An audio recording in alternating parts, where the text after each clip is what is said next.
हमारा अजीब मामला है, वो हमारे टुकड़े कर रहा है, खून पी रहा है। हम कहते नहीं टेबल टॉक करनी चाहिए, हमने बात की है, सफीर को बुलाया था। ये किस किस्म की गुफ्तगू है भाई?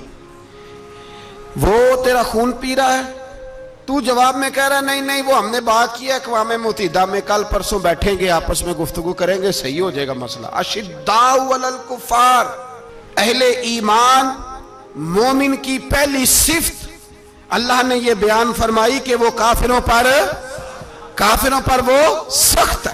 पहली सिफ्त ये। भाई मैं जो रोना रो रहा हूं जिम्मेदारी से रो रहा हूं। खुदारा समझो, जब तुम्हारी अपनी बात आती है तो 34 मुल्कों का इत्तेहाद इकट्ठा हो जाता है, और जब उम्मत की बात आए फिर कोई परवाह नहीं।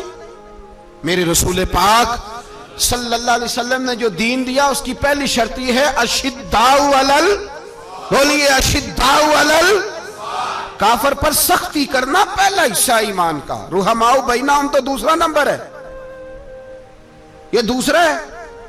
तुम्हारी सख्ती सिर्फ उसके खिलाफ है जो तुम्हारे मुफादात को ठेस पहुंचाए, जो तुम्हारी सुने ना। हजरत सैयदना फारूक आजम हजरत उमर फारूक रदी अल्लाह ताला अन्हु बदर के मैदान में जब निकले ना बदर में, तो हजरत उमर से हुजूर ने तजवीज मांगी, फरमाया सफ बंदी कैसे करें, किस तरह लड़ना है। जनाब उमर फारूक रदी अल्लाह ताला अन्हु कहने लगे हुजूर ये जितने आए हैं ना काफर लड़ने, ये किसी का कुछ चाचा लगता है, किसी का कोई मामू लगता है, किसी का भाई है, किसी का बेटा है, तो महबूबा सफ बंदी की क्या जरूरत है, जो मेरे रिश्तेदार है मेरे हवाले करें, मैं गर्दने काट के आपको देता हूं। जो अबू बकर के रिश्तेदार है वो अबू बकर के हवाले करें, वो गर्दन काट के दे। जो अली का कुछ लगता है वो अली के हवाले करें।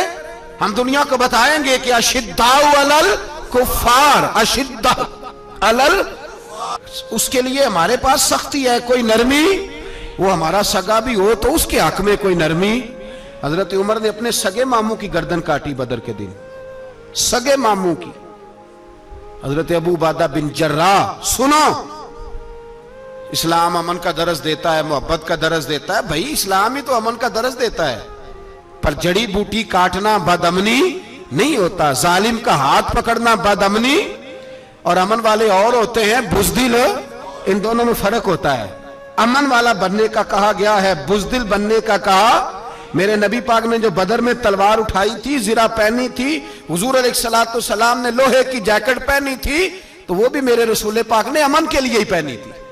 मेरे नबी पाक सल्लल्लाहु अलैहि वसल्लम ने उहद के दिन जो हथियार उठाए थे तो वो भी अमन के लिए उठाए थे, वो भी अमन के लिए हुजूर ने हथियार उठाया था। हथियार उठाना बदअमनी की अलामत नहीं होता मेरे भाई, याद रखें। हजरत अबू उबादा बिन जर्राह ने मैदान बदर के अंदर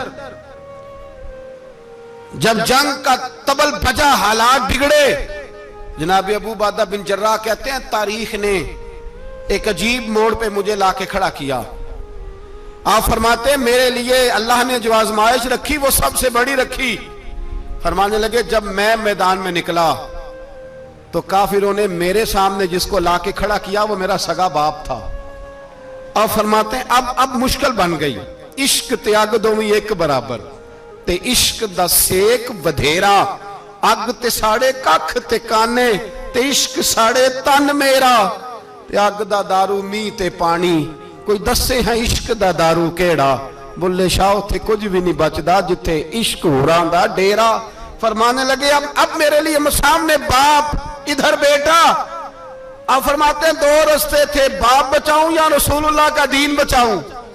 एक मिनट था फैसला करने के लिए कि अब्बा बचेगा या दीन बचेगा, कुफर बचेगा या इस्लाम बचेगा। फरमाते हैं मैंने मिनट पूरा नहीं सोचा, मैंने तलवार उठाई, बाप की गर्दन काट के गिराई और रसूलुल्लाह का दीन बचा लिया। बाप की गर्दन कट के गिरी और नबी पाक का दीन बच गया, बचा लिया रसूलुल्लाह का दीन। हजरत उमर ने मामू को मारा। हजरत मुसअब इब्न उमैर कहते हैं तारीख मुझे भी लाके खड़ा करती है बदर के मैदान में, तो कुफर का लिबादा ओढ़ के जब सामने आया तो वो मेरा सगा भाई था। सगा भाई, हजारों कौमें वजूद में आई दहर में खुश्क तर के रिश्ते से, पर हमने बुनियादे दोस्ती रखी याद खैरुल बशर के रिश्ते से। सगा भाई कुफर का नुमाइंदा बन के सामने खड़ा हुआ। मुझे इकट्ठे खेलना भी याद था, मुझे एक बर्तन में रोटी खाना भी याद था, एक मां से लोरियां सुनना भी याद था। फरमाते हैं ये सारा कुछ याद था, पर इस्लाम के हक में दिया हुआ खुतबा जो मोहम्मद अरबी ने दिया था वो भी मुझे याद था। मुझे रसूलुल्लाह की बताई हुई बातें भी, फरमाते हैं मैं सारा कुछ भूल गया, पर मुझे अपने रसूल का पढ़ाया हुआ सबक नहीं भूला, वो मुझे याद रहा। मैंने फिर सगे भाई की गर्दन काटी और मैंने वो गर्दन काट के हुजूर के पास पेश की और मैंने दुनिया को बताया कि हमारे लिए असल वो है जो हमारे रसूल हमें हुक्म इरशाद फरमाते हैं। ये रिश्ते हमारे लिए असल, हमारे जी अच्छे तल्लुकात हैं। कौन से अच्छे तल्लुकात, कौन से अच्छे तल्लुकात? मेरा एक दोस्त मुझे कहने लगा अमेरिका तो प्यार ही बड़ा करता है हमसे। मैंने कहा बिल्कुल, कसाई भी बड़ा प्यार करता है बकरे से, बड़ा प्यार होता है। आप जो कुर्बानी के बकरे लाए थे आपको प्यार नहीं था? ज़िबा करने से पहले उसको पानी भी पिलाया, चारा भी खिलाया, गुस्ल भी कराया, पर आखिर में क्या किया? बोले ना जी, ये वाला प्यार करता है अमेरिका आपसे, देता है कभी कभी पैसे, कोई शक नहीं इसमें। वो कहता है वहां जलजला आया है तो इतने लाख डॉलर देता हूं, फलां आया, लेकिन वो वाला प्यार जो कसाई बकरे से करता है, कहता है जब मौका आएगा तो मैं छुरी भी फेरूंगा और अपने वक्त पे आके वो, ये मेरी मिसाल याद रख लेना, अमेरिका का पाकिस्तान से और मुसलमान से वो वाला प्यार है जो बकरे का कसाई से और कसाई का बकरे से होता है। वो चारा डालता है, मोटा करके ज़िबा करता है, पतला ज़िबा करने में उसे लज्जत नहीं आती। और भाई याद रखो, हजरत अबू बकर सिद्दीक रदी अल्लाह ताला अन्हु, अरब के लोग जब जंग करते थे तो एक हाथ में ढाल पकड़ते थे, एक हाथ में तलवार पकड़ते थे, लोहे की ढाल। जब दुश्मन हमला करता था तो ढाल आगे करते थे, वो कई दफा टकरा के ढाल से तलवार गिर जाती थी। हज़रत अबू बकर सिद्दीक मैदान में निकले, बेटा काफिरों की तरफ से लड़ने आया है, सगा बेटा, और मेरे मुस्तफा करीम ने फरमाया औलाद बुज़दिल कर देती है आदमी को, पर जब ईमान पुख्ता हो तो फिर सहाबा ने इस बुज़दिली की भी परवाह नहीं की। सगा बेटा काफिर की जानिब से आया, हज़रत अबू बकर सिद्दीक ने तलवार से हमला किया, बेटे ने ढाल आगे की। जब साहबजादे ने ढाल आगे की ना तो हज़रत अबू बकर की तलवार लोहे की ढाल से टकराई, तलवार गिर गई। अब हज़रत अबू बकर ने हत्ते हो गए, साहबजादे ने उठाई तलवार, कहता जब मैं मारने लगा तो ख्याल आया घर तो मेरा उजड़ेगा ना, बाप तो मेरा ही है ना। साहबजादे कहते हैं मैं अबू बकर सिद्दीक को छोड़ के चला गया, बाद में मुसलमान हो गए, कलमा पढ़ लिया। एक दिन घर में बैठे थे तो बात शुरू हो गई, साहबजादे कहने लगे अब्बा जी वो याद है ना जब मेरी ढाल से आपकी तलवार टकराई थी और तलवार गिर गई थी तो मैंने आपको बाप समझ के छोड़ दिया, मेरा ही घर उजड़ना था बाप समझ के। जनाब सिद्दीक अकबर रदी अल्लाह ताला अन्हु साहिब इब्ने शाम ने लिखा है कि अपनी सुरीन पर 2 दफा हाथ मारा, 2 दफा। कहने लगे बेटे तू उस वक्त काफिर था, तूने मुझे छोड़ दिया, मैं जब वापस पलटा था ना उसी दिन उसी लम्हे तो मेरे दिल में ख्याल था कि बेटे ने तो छोड़ दिया है, लेकिन अगर बेटा यूं मेरी तलवार के नीचे आता मैं बेटा समझ के माफ ना करता, कुफर का नुमाइंदा समझ के कत्ल कर देता। इसलिए कि मेरी नजर में अगर कोई अहमियत है तो रसूलुल्लाह के फरमान की अहमियत है, बाप बेटे औलाद की कोई अहमियत है। अशिद्दाउ अलल कुफार, काफिर से नफरत ही नहीं होती। यहां तो मौज लग गई है, एक आम नौजवान से लेके आम आदमी से वजीर आजम तक की सोच ये है कि रहायश अमेरिका में होनी चाहिए, लंदन में होना चाहिए, बस यही सोच है। अब तो अल्लाह तबारक व तआला माफ करे जिसके पास पासपोर्ट है लंदन का, यूरोप का, वो समझता पता नहीं मैं कौन सी बला हूं। छोड़ो, किस चक्कर में पड़ गए हो, किस तरफ निकल गए हो। सदर साहब अमेरिका के सदर के साथ फोटो खिंचाते हैं तो वो 2 फुट ऊंचा हो जाते हैं। और बस करो यार, ये कमजोर लोगों की अलामत है, कमजोर लोगों की। हजरत उमर फारूक रदी अल्लाह, मुझे पलट पलट के याद आते हैं सैयदना फारूक आजम, हजरत फारूक आजम रदी अल्लाह ताला अन्हु से ईसाई बादशाह ने कहा मैं मिलना चाहता हूं। आप फरमाने लगे टाइम नहीं, जो तुझे मिलना है वो मदीने के गरीबों को ना मिलूंगा, वो रसूलुल्लाह के नौकरों को नहीं मिलूंगा, तुझे मिल के क्या करना है। मैं उन्हें मिलूंगा जिनके लबों पे रसूलुल्लाह का दरूद जारी है, जो मुस्तफा से प्यार करते हैं। मुझे तुझसे मिलने की कोई जरूरत हमारे यहां वो नफरत नहीं कुफर के लिए जो मुसलमान के दिल में होनी चाहिए, वो मिजाज ही नहीं हमारा, वो शऊर ही नहीं। हम जब भी इत्तेहाद करते हैं काफिर से इत्तेहाद करके अपने ही भाई को मारने लगते हैं। वो जी लड़ाई हो रही थी, भाई का भाई से इख्तलाफ नहीं होता घर के अंदर, फिर वो दुश्मनों को बुला के लाता है कि मेरे भाई को मारो। ऐसा हुआ है कभी? अगर आपस में इस्लामी मुमालिक का इख्तलाफ है भी तो काफिर को लाओगे मारने के लिए, काफिर को लाओगे। और यहां एक आदमी कैद हुआ था अमेरिका का, पूरी दुनिया को मुसीबत पड़ गई थी। समझ आ रही है? नाम लेने की जरूरत तो नहीं, बात की समझ आ गई आप हज़रात? एक आदमी कैद हुआ था और इंसानी हकूक की तंजीमें और हमारे अपने अंदर से बड़े बड़े, मैं रोशन ख्याल नहीं, मैं रोगन ख्याल कहता हूं इन लोगों को, बड़े बड़े रोगन ख्याल उठ के खड़े हो गए जी, इंसानी हकूक की बात करो जी, ऐसे हो गया जी, वैसे हो गया। ले गए बंदा छुड़ा के। यहां रोज खून की नदियां बहती हैं। अक़वाम मुत्तहिदा जिससे मुसलमान भीख मांगते फिरते हैं कि मुसलमानों पे मजालम बंद कराओ, अक़वाम मुत्तहिदा ने कह दिया कि दुनिया की मजलूम तरीन अक़लियत का नाम बर्मा के मुसलमान है। अक़वाम मुत्तहिदा ने रिपोर्ट दे दी, फिर मर नहीं गए सारे इस्लामी हुक्मरान? शर्म और गैरत के साथ किसी घड़े में दफन नहीं हो गए? तुम्हें ललकार के उन्होंने कहा कि ये सबसे मजलूम है, इनका कुछ करो। चंद दिन पहले यहां ननकाना साहब बेसानियों ने जुलूस निकाल के कहा मुसलमानों शर्म करो, उनकी मदद करो। पोप बोल पड़ा, पोप बेसानियों कहा कि मुसलमानों कहां हो, किधर हो तुम, इनकी मदद करो, निकलो, जुल्म हो रहा है। पूरी दुनिया चीखी। आपके मुल्क में आके अमेरिका ड्रोन हमले कर जाए तो आपकी वजारत दाखिला को बाद में होश आता हो, हमें तो पता नहीं चला, हम तो सोए हुए थे, वो हमला कर गया। और आलमी कवानीन की मुखालफत करके बर्मा की हुकूमत कहती है किसी सहाफी को भी हम अंदर नहीं जाने देंगे, हमारा जाती मामला है। ऐसे बेशरम लोगों को अपना नुमाइंदा बनाते हो, जिन्हें होश तक नहीं इस बात की। हमने कलमा पढ़ा हुआ है नबी पाक सल्लल्लाहु अलैहि वसल्लम का, मेरे रसूल पाक सैयद आलम नूर मुजस्सम सल्लल्लाहु अलैहि वसल्लम ने जो लोग तैयार फरमाए, नींद तो नहीं आ रही आप हजरात? नबी पाक ने जो लोग तैयार फरमाए, हजरत काब बिन मालिक रदी अल्लाह ताला, हुजूर ने फरमाया चलो तबूक पे मेरे साथ, सारे चलो, सब तैयार हो गए। हजरत काब बिन मालिक फरमाते मुझे घोड़ा बड़ा दौड़ाना आता था, नेजा बड़ा चलाना आता था, तलवार का मैं बड़ा धनी था, मैं मालदार भी था, मेरे पास बड़ी वसाइल थे। हुजूर चले गए तो मैंने, जी बुखारी है, फरमाते हैं मैंने सोचा कि मैं चला जाऊंगा, कल मैं घोड़ा दौड़ाऊंगा, मैंने पीछे पहुंच जाना, परसों चला जाऊंगा, तरसों बस सुस्ती हो गई, ना जा सका। फरमाते वक्त बीत गया, हुजूर चले गए, आज जाता हूं, कल चाहता हूं, इसी में हालात सारे गुजर गए, हत्ता कि अल्लाह के रसूल वापस आ गए। फरमाते कुछ बूढ़े थे जो ना जा सके और कुछ मुनाफिक थे जो हुजूर के साथ जिहाद पे न जा सके।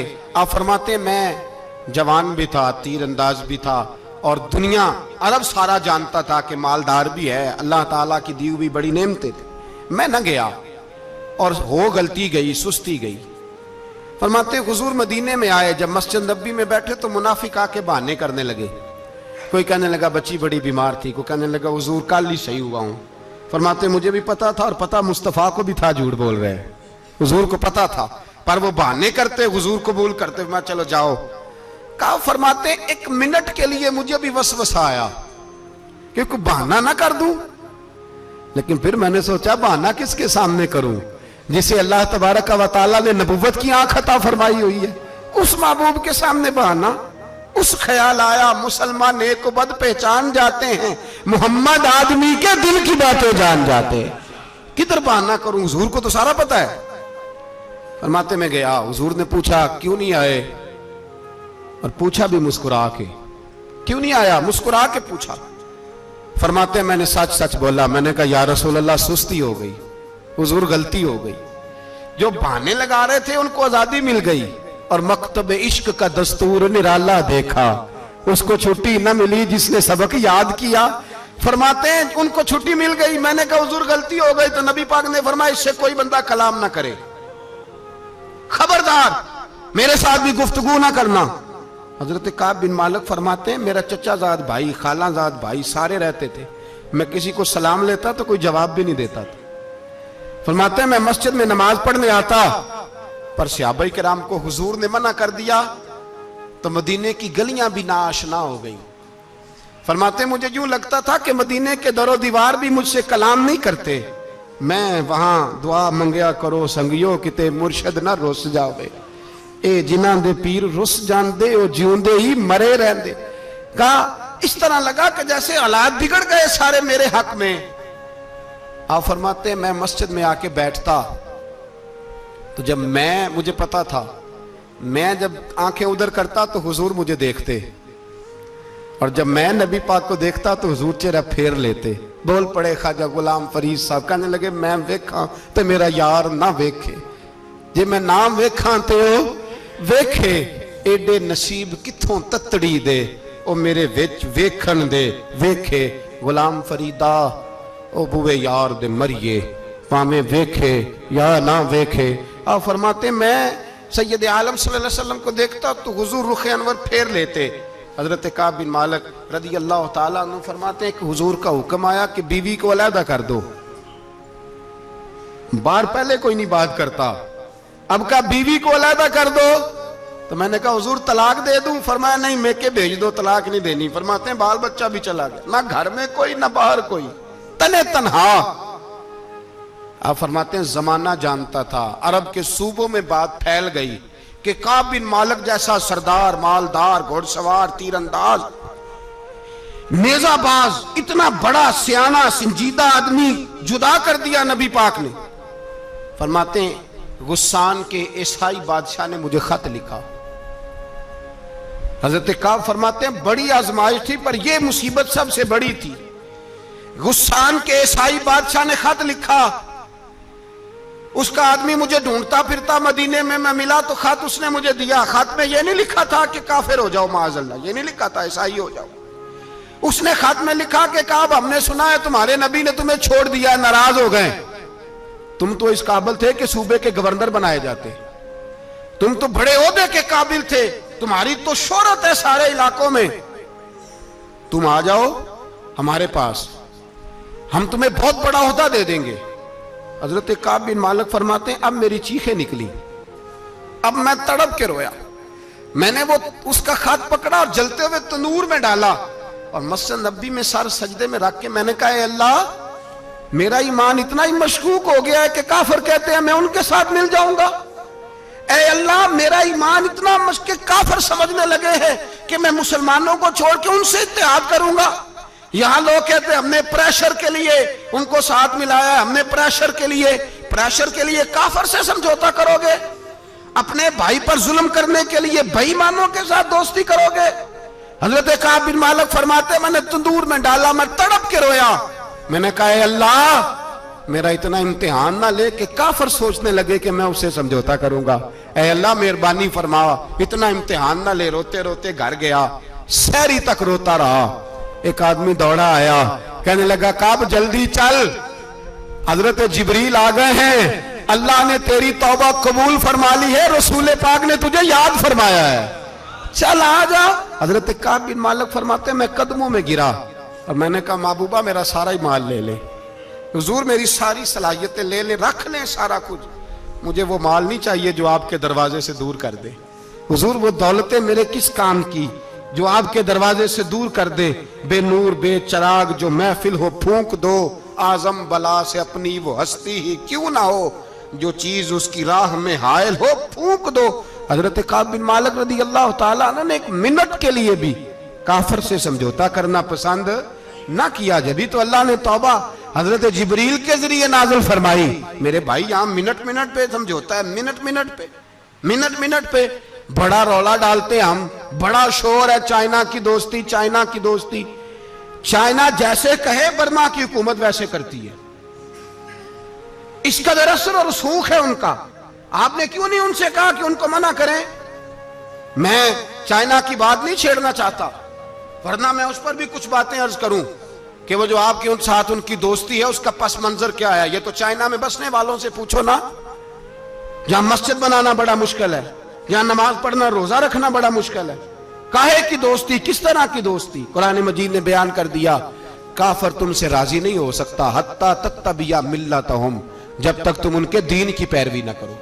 उतनी देर काफिर राजी हो सकता तो मुसलमान कैसे राजी हो जाता है। भाई मेरे मुस्तफ़ा करीम सैयद आलम सल्लल्लाहु अलैहि वसल्लम की उम्मत के जो अज्जाए तरकीबी जो बिनाए उम्मत कुरान ने बयान फरमाए, उनमें पहला यह है कि अशिद्दाउ अलल कुफार, मुसलमान काफिर पर सख्त होता है। और दूसरे नंबर पे फरमाया रुहमाओ बैनहुम, आपस में रहम दिल, आपस में। इकबाल ने इस आयत की तफसीर की तो 2 मिसरों के अंदर शेर में मजमून ही परो के रख दिया। कहने लगे हो हल्का यारां तो बरेशम की तरह नरम। किस तरह? रेशम की तरह। हो हल्का यारां तो बरेशम की तरह नरम, रिज में हक को बातिल हो तो फौलाद है मोमिन, रिज में हक को बातिल हो तो फिर फौलाद बन के निकले, फिर मिन्नत समादत ना करे अक़वाम मुत्तहिदा आए तो फलां आए तो फलां आए, फौलाद है मोमिन। एक वो मंजर था हजरत उमर ने जब अपने सगे मामू को लताड़ा, जनाब अबू उबादा बिन जर्राह ने बाप को कत्ल किया, मुसअब इब्न उमैर ने भाई को कत्ल किया। एक वो मंजर था। एक वो मंजर था जब मुसलमान मक्के से मदीने आए, मदीना तैयबा पहुंचे तो मुस्तफ़ा करीम ने फरमाया ये तुम्हारे भाई हैं, बस बात खत्म हो गई। ये तुम्हारे, भाई इतनी सी बात है, ये तुम्हारे, इससे ज्यादा नहीं। कोई लंबा खुतबा नहीं नबी पाक ने दिया। फरमाया ये तुम्हारे, अपने भाइयों की मदद करो। हद हो गई मदद करने की। भाई का बाजू पकड़ा, घर ले गए, कहने लगे ये 15 किले मेरे हैं, 6 जो तुम्हें पसंद आते हैं रख लो, तुम्हारे हो गए। घर का सामान बिस्तर रजाइयां तक निकाल के दरवाजे के अंदर रखे। भाई से कहा यार जो तुझे अच्छा लगता है रख ले, आधा तेरा आधा मेरा। यहां तक एक वो मौका जब अशिद्दाउ अलल कुफार, एक ये मौका रुहमाउ बैनहुम। सहाबाए किराम अलैहिम रिदवान में से किसी के पास 2 बाग थे, एक में खजूरें ज्यादा पकी, एक में कम पकी। जब वो अपने भाई को देने लगा तो उसने कहा तुझे रसूलुल्लाह ने मेरा भाई बनाया है, तुझे वो वाला बाग दूंगा जिसकी खजूरें ज्यादा पकी हुई है, वो वाला बाग दूंगा, खजूरें ज्यादा पकी हुई। और यार तारीख आलम ने ये नजारा नहीं देखा कि वहां से एक शख्स आया, गरीब है, रिश्ता नहीं मिलता। यहां एक शख्स ने क्या किया, उसको अपने खानदान से, अपने घर से रिश्ता भी दिया। कब भाई है, इसको यहां बसाना है, रखना है, लाना है। कोई तहजीब का टकराव नहीं हुआ, कोई उन लोगों के आपस में झगड़े नहीं हुए, कोई नहीं कहा कि ये मुहाजिर है, ये अंसार है, कोई किसी जगह नहीं कहा तुम्हारा खाना पीना रहना सहना अलग है, कोई किसी जगह बहस नहीं हुई, आधा बांट के दिया। और फिर भाईचारे का हाल ये था कि तबूक के बाद जब बड़ा माल आया ना मुसलमानों के पास, ढेर लग गए, बैरीन से माल आया तो ढेरों लग गए। तो रसूल पाक सल्लल्लाहु अलैहि वसल्लम ने अंसारे मदीना को बुलाया, मदीने वालों को।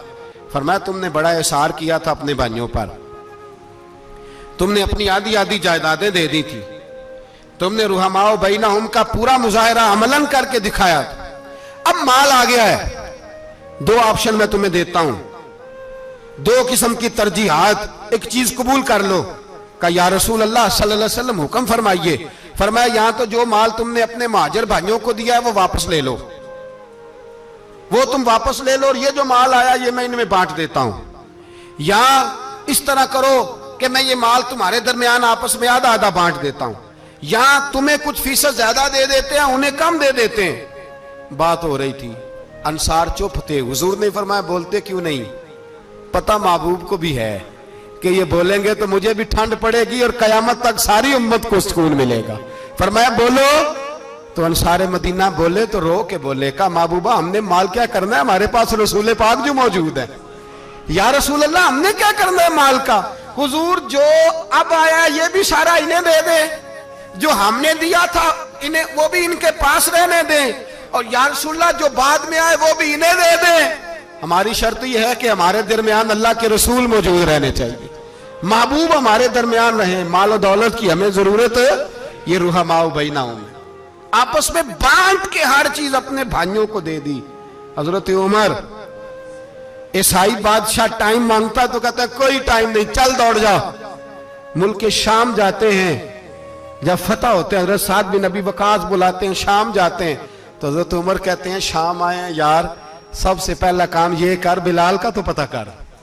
यहां सुना है बिलाल हबशी का मकान भी कहीं नेड़े नेड़े है, पता तो कर।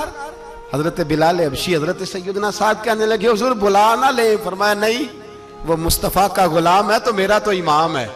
मैं घर मिलने जाऊंगा, घर रुहमाओ बैना हूं। काले रंग के हबशी गुलाम सैयदना बिलाल हबशी को मिलने घर गए और जनाब उमर जाके बैठक में इंतजार करने लगे, गोया ड्राइंग रूम में बैठे इंतजार होने लगा। जनाब सैयदना बिलाल आए तो हजरत उमर उठ के खड़े हुए। मुल्क शाम के लोगों ने यह मंजर अजीब देखा कि जनाब उमर फारूक एक हबशी के लिए खड़े हुए, और जब खड़े हुए तो हजरत बिलाल कहने लगे उमर बैठ जाओ, ये क्या कर रहे हो? तो हजरत सैयदना उमर रो पड़े, कहने लगे बिलाल तो हबशी पहले था, जब से रसूलुल्लाह का गुलाम बना है सारी उम्मत का इमाम बन गया, सारी उम्मत का तो इमाम बन गया है जब से तो नबी पाक सल्लल्लाहु ताला अलैहि वसल्लम का गुलाम बना। भाई याद रखे, जब अशिद्दाउ अलल कुफार की बात थी तो अपने सगे कत्ल हो गए, और जब रुहमाओ बैनहुम की बात थी तो फिर ये नहीं देखा ये हबशी है। तवज्जो है मेरी बात पर? जाग रहे ना आप लोग? इधर देखे, फिर ये नहीं देखा कि ये हबशी है, ये रूमी है, ये कौन है, फिर ये देखा कि ये रसूलुल्लाह का गुलाम है सल्लल्लाहु